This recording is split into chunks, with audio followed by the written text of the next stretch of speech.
चलिए ध्यान दीजिएगा। देखो बच्चे, अभी आपको शेष वाले प्रश्न में दो प्रकार का प्रश्न कराए थे, ये तीसरा प्रकार का प्रश्न होने जा रहा है। जैसे आपसे क्वेश्चन में कहे कि वह बड़ी सी बड़ी संख्या बताइए जिससे जिससे ध्यान देना 187 233 187 233 और 187 233 और 279 को भाग देने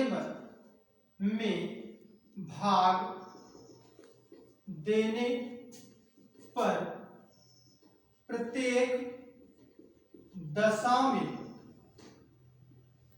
समान शेषफल बचे। प्रत्येक दशा में समान शेषफल बचे, यानी यहां पर क्या बोला कि वह बड़ी सी बड़ी संख्या बताइए जिससे 187 233 279 में भाग देने पर प्रत्येक दशा में समान शेषफल बचे। जब इस प्रकार का बच्चे क्वेश्चन आएगा तो हमें करना क्या है, इस चीज को समझिएगा। हम करेंगे क्या, 187 और 233 का अंतर ले लेंगे, कामा 233 अंतर 279 का अंतर ले लेंगे और 279 माइनस या अंतर 187 का अंतर ले लेंगे। अब यहां पर बच्चे ध्यान देना, अंतर का मतलब होता है दोनों के बीच कितने का डिफरेंस है। तो यहां पर जो डिफरेंस हम देखेंगे तो देखो यहां पर 187 बड़ा है, 233 बड़ा है, तो कहोगे 233 बड़ा है, तो 233 में से 87 को घटा दो, तो यहां से घटाओगे 13 में से 7 जाने पर 6 और यहां पर आपका बचेगा 22 में से 18 जाने पर 4, यानी अंतर कितना आ गया 46। और बच्चे जब यहां पर हम देखेंगे तो 279 में यहां पर भी आएगा 6 और यहां पर भी आपका निकल के आएगा कितना 4, यानी यहां पर भी अंतर कितना आ गया 46। और इसका अंतर अगर हम देखेंगे तो यहां इसका अंतर आएगा 92। तो बच्चे यहां पर देखो 46 46 92 का एचसीएफ बताओ क्या होगा। तो आप कहोगे सर कि 46 46 और 92 का जो एचसीएफ होगा वो 92 ही 46 ही होगा, क्योंकि 46 46 को भी काट देगा, या फिर इसका अंतर लोगे तो 0, इसका अंतर लोगे तो 46। अब 46 से काटो, 46 से देखो इन दोनों का अंतर लोगे तो यहाँ पर आ जाएगा 46, 46 से काटोगे ए भी कट जाएगा, 46 से भी कट जाएगा, 46 से ए भी कट जाएगा। तो कह सकते हैं कि जो हमारा एचसीएफ आ गया वो क्या आ गया 46। तो इस प्रकार से बच्चे हम कह सकते हैं कि यहाँ पर जो वह बड़ी सी बड़ी जो संख्या है वो 46 है, जिससे इसमें सब में भाग कराओगे तो आपको शेषफल क्या मिलेगा, समान मिलेगा। प्यारे बच्चों इसमें भाग करा के देख लीजिएगा, हर कंडीशन में आपको शेषफल क्या मिलेगा, एक जैसा मिलेगा, अर्थात जो शेषफल यहाँ बचेगा वही शेषफल यहाँ भी बचेगा, वही शेषफल आपका यहाँ भी बचेगा। चलिए आगे की तरफ चलते हैं।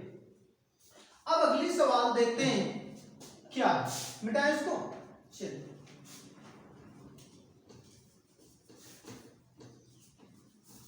और हाँ, कहीं पर भी अगर आपको दिक्कत होती है या सवाल समझ में नहीं आती है तो आप जो है हमारे नंबर पर 99 19 61 49 27 पर व्हाट्सएप के जरिए क्वेश्चन पूछ सकते हैं, किसी भी प्रॉब्लम की आप सॉल्यूशन ले सकते हैं। चलिए अगले सवाल की तरफ चलते हैं। देखो बच्चे, यदि आपसे क्वेश्चन में कहे, ध्यान देना, यदि क्वेश्चन में कहे कि देखो ये थोड़ा सा अलग प्रकार का क्वेश्चन है, तो इस चीज को आइए देखते हैं कि कैसे इसको निकाला जाएगा। बेटा इसको जो शेष पर आधारित प्रश्न था वो आपका खत्म हो गया, अब शेष पर आधारित प्रश्न नहीं है। आइए एक अलग प्रकार से प्रश्न देखते हैं जो पत्थर और क्यारी पर होता है, आइए वहां से क्वेश्चन को समझते हैं। जैसे मान लीजिए बच्चे आपसे कहा गया कि 18 centimetre 104 centimetre, sorry 78 centimetre 104 centimetre, 78 centimetre 104 centimetre और 117 सेंटीमीटर 117 सेंटीमीटर 117 सेंटीमीटर और 117 सेंटीमीटर और 169 सेंटीमीटर 169 सेंटीमीटर लंबी धातु की 4 छड़ें हैं। ध्यान देना कि 78 सेंटीमीटर 104 सेंटीमीटर 117 सेंटीमीटर और 169 सेंटीमीटर की लंबी धातु की 4 छड़ें हैं। आपको बताना यह है कि अधिकतम लंबाई बराबर छड़ों में काटने पर सभी छड़ों की अधिकतम संख्या कितनी होगी। प्यारे बच्चों ध्यान दीजिएगा, यहां पर आपसे ये कह रहा है कि जैसे मान लीजिए अगर हम आपसे कहें एक 10 मीटर की, आप मान सकते हैं कि एक 10 मीटर की क्या है, छड़ी है। अब मान लेते हैं इसकी लंबाई जो है वो कितना है, 10 मीटर है और एक लंबाई है जो कितना है, 15 मीटर है, जिसकी लंबाई कितना है, 15 मीटर है। तो अब यहां पर बच्चे मान लो ये आपका 15 मीटर है, ये मान लीजिए 15 सेंटीमीटर है और ये आपका 10 सेंटीमीटर है।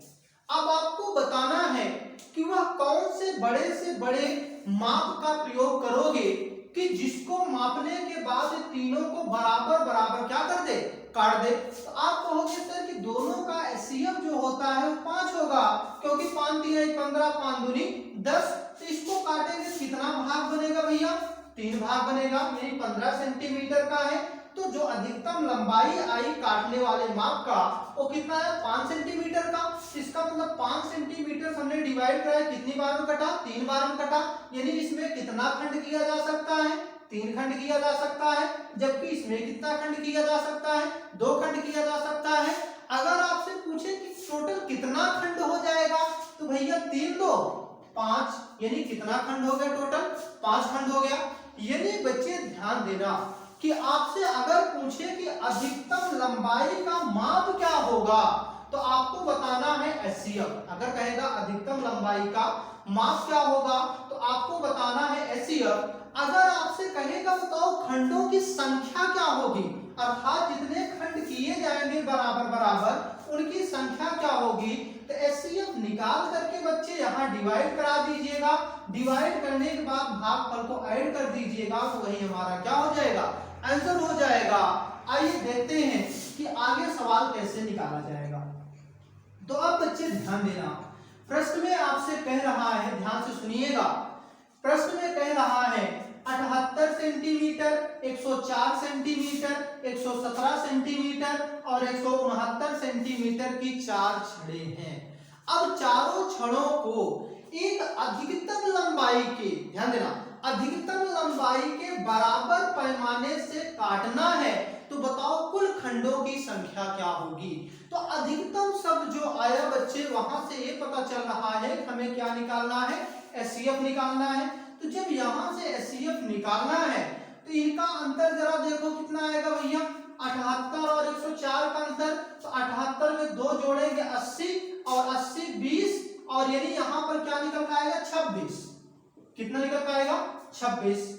अब अगर हम इसका और इसका अंतर आपसे पूछे तो कितना हो जाएगा, जरा बताओ। तो इसका अंतर होगा कितना, 104 का 117 में, तो आप कहोगे सर 13 होगा। अगर हम कहेंगे चलो बताओ यहाँ पर कितना होगा, यहाँ पर कितना होगा, तो यहाँ पर जब देखोगे तो 7 में से 9 गया, यहाँ पर 2 आ जाएगा और यहाँ पर क्या आ जाएगा, यहाँ पर 2 आ गया और यहाँ पर 52 आ जाएगा। ठीक है ना। चलिए अब यहाँ पर देखो बच्चे, अब यहाँ सबसे छोटा नंबर क्या है, 13। यहाँ कितना है, 52 है। तो ध्यान देना जो सबसे छोटा नंबर होता है इसी से डिवाइड करा के हम चेक कर लेते हैं, या फिर नहीं समझ में आ रहा, पूरा अंतर ले लो भैया। इसका अंतर कितना हो जाएगा, 13 और इसका अंतर कितना हो जाएगा, आप कहोगे 39। फिर हम कहेंगे इसका अंतर ले लो, तो इसका अंतर आ जाएगा 26। तो अब मुझे सिंगल मिल गया ना। अब 26 से कटेगा क्या है सभी नंबर, बोलो 26 अगर इसको काटोगे तो कटेगा 26 से जरा काट बताओ तो 78 को अगर 26 से काटोगे तो 26 तिहाई क्या होता है 78, क्योंकि 20 तिहाई 60, 6 3 18 कट गया। लेकिन 104 को जरा काटो तो 26 से 104 को काटेंगे तो ये भी कट जाएगा। उसके बाद 117 को जरा 26 से काट दो तो कटेगा क्या, 26 अगर काटोगे 117 को तो 117 से काटने के बाद बच्चे 126 आपका नहीं कटेगा। अगर नहीं कटेगा तो आप करेंगे क्या, इसका खंड कर लेंगे। जब इसका खंड करेंगे तो यहाँ 2 गुणे 13 कर देंगे।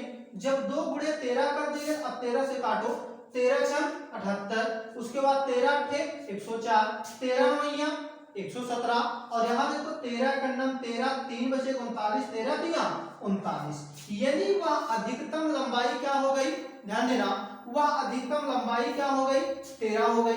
जब अधिकतम लंबाई बच्चे 13 हो गया तो हम ऐसा कह सकते हैं कि 13 हमारा क्या निकल का आया एचसीएफ। लेकिन याद रखना ये आपका आंसर नहीं है, जो आपका एचसीएफ निकल आया है 13, ये आपका आंसर नहीं है बच्चे। आंसर इसका कुछ और ही है। आपसे पूछ रहा है कि खंडों की कुल संख्या क्या होगी।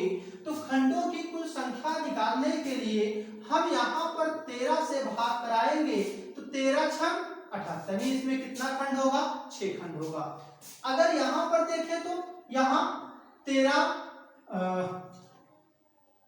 थे 104 कट गया।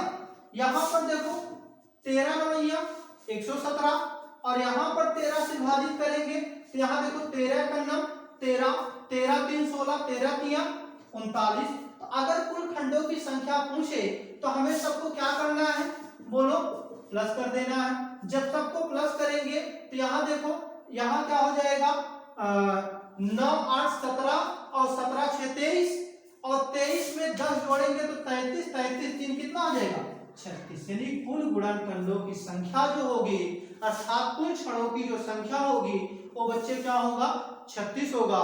तो बच्चे बस आज की क्लास आपकी यहीं तक, इसके बाद अगले वीडियो में मिलेंगे। तब तक के लिए देखने के लिए धन्यवाद।